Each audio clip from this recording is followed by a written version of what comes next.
Hello everyone, कैसे हैं आप सभी लोग। मेरा नाम है प्रतीक और आज के इस सेशन में हम 22 जुलाई 2025 के राजस्थान एडमिनिस्ट्रेटिव सर्विस यानी RAS प्रीलिम्स के 5 क्वेश्चंस को सॉल्व करेंगे जो कि MCQ बेस्ड क्वेश्चन होंगे।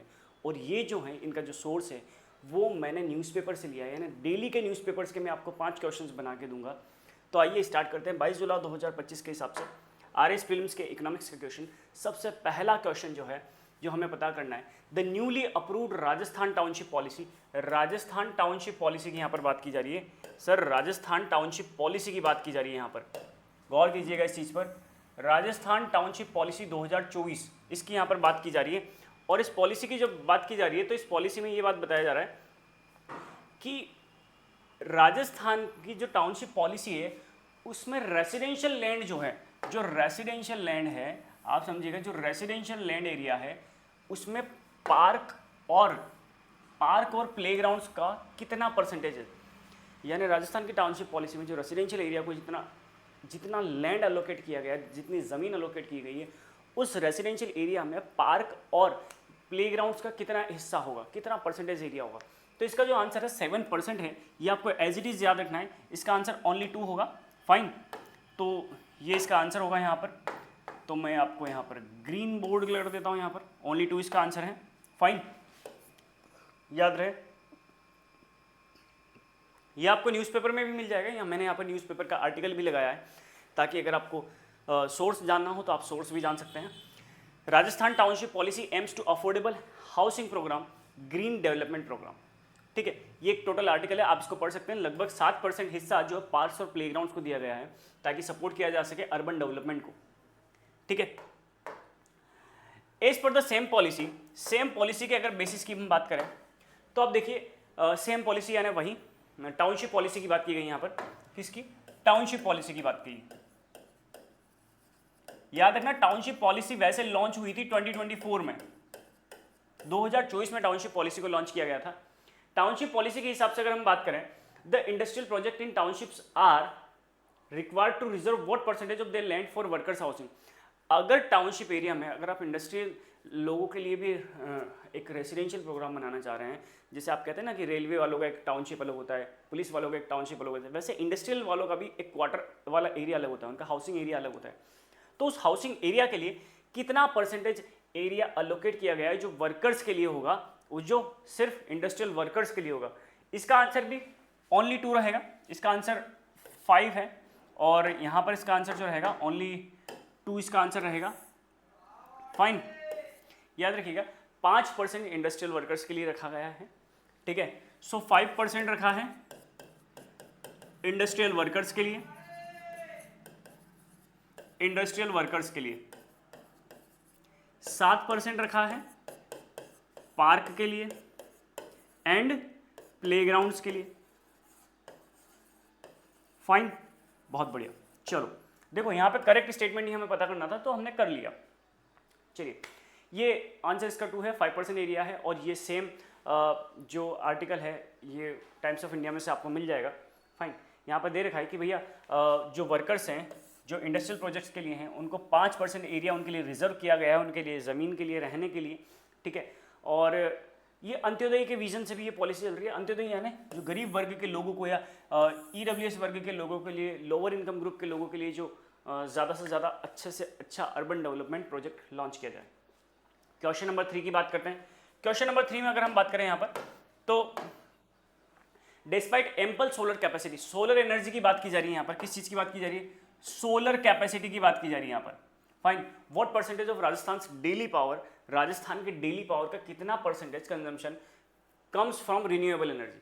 यानी राजस्थान डेली जितना कंज्यूम करता है उसका कितना परसेंट हिस्सा कहाँ से आ रहा है? रिन्यूएबल एनर्जी से आ रहा है, यानी सोलर एनर्जी। लेट्स से कि अगर राजस्थान 100% इतना परसेंट एनर्जी कंज्यूम करता है, एनर्जी क्या करता है? कंजम्पशन है हमारा, कंजम्पशन है 100% कंजम्पशन है, तो इसका कितना हिस्सा जो रहेगा वो, इसका कितना हिस्सा जो रहेगा वो रहेगा सोलर से। कितना हिस्सा हम सोलर एनर्जी का कंज्यूम कर रहे हैं राजस्थान के अंदर, इस बारे में पता करना है। तो इसको देख लेते हैं। इसका आंसर जो रहेगा, अगेन 20 का आंसर है 16% हिस्सा जो है, 16% का जो हिस्सा है वो राजस्थान कंज्यूम कर रहा है। राजस्थान का 16%, अगर एनर्जी का देखें तो एनर्जी का 16% हिस्सा हम सोलर एनर्जी से इस्तेमाल कर रहे हैं। तो सोलर से 16 याद रखिएगा, बहुत अच्छा है। ठीक है, यहाँ पर दिखा हुआ है कि आप देख सकते हैं कि government fails to tap green power का टारगेट। फाइन, ये टोटल एनर्जी है हमारी, ईयर वाइज हमने दे रखी है। रिन्यूएबल का टारगेट इतना है कि इस साल जैसे 2022-23 में हमें 20% हिस्सा कंज्यूम करना चाहिए था, यानी हमें कोल बेस्ड पावर प्लांट से 20 मतलब सोलर पावर प्लांट की तरफ मूव करना चाहिए था, लेकिन फिर भी अभी हम 16% तक ही मूव कर पाए हैं। ठीक है, ये एक आर्टिकल मैंने ऐड किया है, ये आपको जुलाई 18 से वापस अपडेट किया गया है आज का। और इसमें solar leader Rajasthan bank on costlier coal power not green energy. See, अगर राजस्थान, आप देखिए मैंने यहाँ पे बनाया, राजस्थान अगर 100% एनर्जी कंज्यूम कर रहा है तो उसका 16% हिस्सा ही सोलर पावर वाला है। यानी अगर हमारे घरों में जो लाइट आ रही है, 100% लाइट आ रही है, तो उसका 16% लाइट का हिस्सा ही सिर्फ सोलर एनर्जी वाला आ रहा है। बाकी सारी लाइट जो बन रही है 84% वो कहाँ से आ रही है? वो कोल बेस्ड पावर प्लांट से आ रही है। कहाँ से आ रही है? कोल बेस्ड पावर प्लांट से लाइट बनकर आ रही है। इसीलिए राजस्थान में लाइट की जो यूनिट है, पर यूनिट के चार्जेस ज़्यादा देखने को मिलेंगे आपको। ठीक है, धीरे धीरे सोलर वाले अमाउंट को हम बढ़ाना चाह रहे हैं। ठीक है, ऑल्दो हर बार के टारगेट को हम फेल कर जाते हैं। 20% हमें यूज़ करना चाहिए था, लेकिन हम 16% पर ही अटके हुए हैं। कोई इशू नहीं है, गवर्नमेंट का काम है, धीरे धीरे ही आगे बढ़ेगा।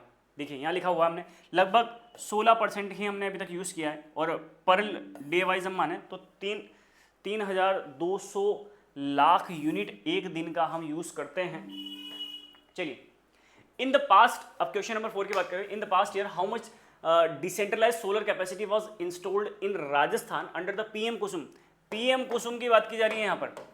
ठीक है, किसकी बात की जा रही है? प्रधानमंत्री कुसुम योजना की बात की जा रही है यहाँ पर। ठीक है, तो बात कर लेते हैं राजस्थान के लिए। देखो इसका आंसर जो रहेगा ना, मेरी नज़र में हमें करेक्ट स्टेटमेंट पता करना है, तो इसका आंसर सी रहेगा, जो कि 1190 मेगावाट एनर्जी जो हमें प्रधानमंत्री कुसुम योजना के द्वारा मिल रही है। कहाँ से? सेंट्रल से। यानी सेंट्रल गवर्नमेंट स्टेट गवर्नमेंट को इतनी एनर्जी प्रोवाइड कर रही है। फाइन, बहुत बढ़िया। चलिए, इसका आंसर सी है। लगभग 1190 megawatt small scale grid connected solar plants वर installed helping farmers become producer. Farmers के खेतों में हर जगह गवर्नमेंट पीएम कुसुम के तहत सब्सिडीज दे रही है, ताकि ज़्यादा से ज़्यादा लोग सोलर पावर प्लांट्स लगा सकें। फाइन, बहुत बढ़िया। चलिए तो आगे बढ़ते हैं इसी बात को लेकर। लगभग अभी तक 684 डिसेंट्रलाइज्ड सोलर प्लांट्स लगा चुके हैं 1305 मेगावाट की टोटल एनर्जी के साथ। और इसके अलावा हमें इतने और लगाने हैं आने वाले कल में। ये एक सिनॉप्सिस है, मतलब एक यहाँ पर दिया हुआ है। ये जो टारगेट है हमें, ये लगभग 2027 तक पूरा करना है। The state aims to provide day time electricity for agriculture to all farmers by 2027, potentially reducing discom losses.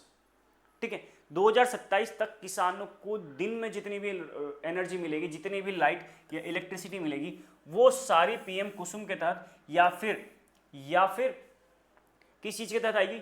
Renewable energy से आनी चाहिए। 2027 का गवर्नमेंट ने टारगेट बनाया, ऑल दो गवर्नमेंट का टारगेट है, ये तो आप जानते ही हैं। ठीक है, क्वेश्चन नंबर 5 और लास्ट क्वेश्चन है कि Rajasthan was backed by a power purchase agreement with which entity. Rajasthan ने पावर परचेज एग्रीमेंट, इसे पीपी एग्रीमेंट कहता है। ठीक है, पावर परचेज एग्रीमेंट जो किया है, पावर यानी इलेक्ट्रिसिटी का परचेज करने का जो एग्रीमेंट किया है, वो इनमें से किस एंटिटी, किस ऑर्गेनाइजेशन से किया है, वो भी देख लेते हैं। Rajasthan renewable energy corporation, solar energy corporation of India, obviously power grid corporation of India and NTPC. मेरी नज़र में इसका आंसर बी होना चाहिए।